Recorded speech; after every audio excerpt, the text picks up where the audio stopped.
Hey guys, D.Bowie here, and this is an overview on the new faces of 7.0.0. Not many professional games were played during this patch, at least not featuring big names, so I'm going to use as an example the entire China Top 2016, which was a very low-key tournament that doesn't even appear on Dota buff, but had teams like DC, EG, Wings, and Newbie.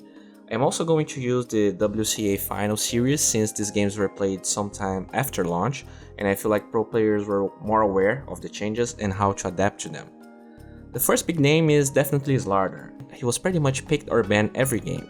Roaming is something very favored in this patch, and with the available experience around the map, SLARDAR can make up for being bad in zoning offlaners by having tremendous rotating power and having a very strong level 6. In the last patch, it was relatively common to have supports being level 5 at 12 minutes, even 14 minutes sometimes. And that really hurted SLARDAR's support, since if you got crushed in the lane, you were damned during the rest of the game.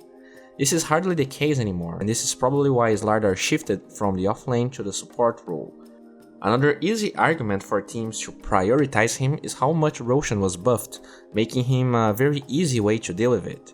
With the addition of new places to TP and a bigger tempo overall, SLARDAR is a big asset, since with Tranquil Boots and level 2 sprint, he already has close to 500 movement speed, making him a good hero to keep up with the pace of the game.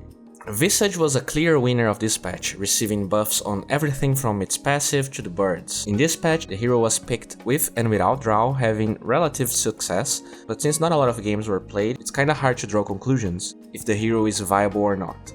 The only thing we can do is theory craft on why pro players are going for those picks. Ever since the buff on mana in all heroes, Visage as an early game laner was stronger, but it was a consensus that the birds were too weak and it didn't scale as well as it once did.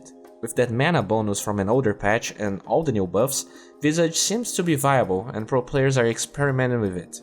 The hero's win rate in ranked matchmaking is very high at the moment, and we have to really wait and see if the hero is going to dominate competitive games.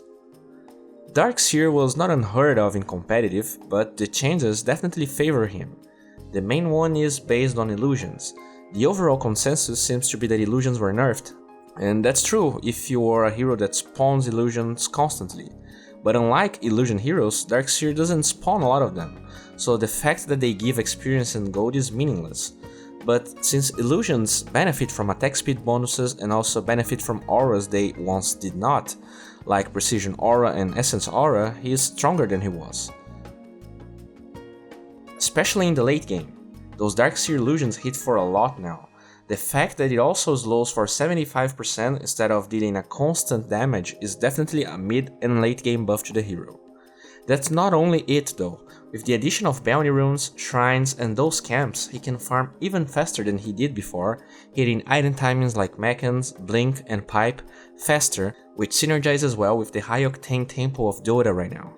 Underlord seems to be a reliable hero. He's a bristleback in teamfights, soaking damage and dealing damage in AoE, but he has more control. He is more versatile in the items he can go for, he doesn't need to commit himself to deal damage in the teamfights, and at the same time his ult synergizes very well with how the map and the game changed. He has more places to TP to, he has a lot of anti-push allowing his towers to last for long periods of time, even against draw strats, and he is also an easy to use and reliable hero, something that is definitely appreciated by pro players.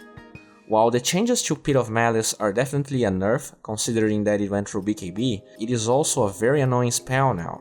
When you fight in the right areas, it can proc the disable multiple times, and since it's a root now, some mobile heroes that were very present in the meta get hurt by it, like Morphling, PA, Slark, Timbersaw, and others. All of these heroes can't use their escapes now, and this is actually kinda big if you think about it.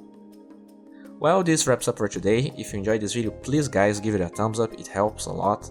If you want to see the extended version of this video, please check the link in the description. And I can't overstate how this video would never be possible without the huge help from the plugin guys, so please show them some love.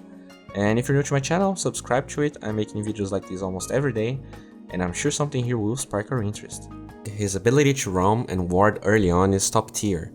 Even though players can see him jumping from tree to tree, It's very hard to know where he warded. Since the entire enemy team positioned themselves in the bottom lane, Zai has no fear in contesting the boundary rune.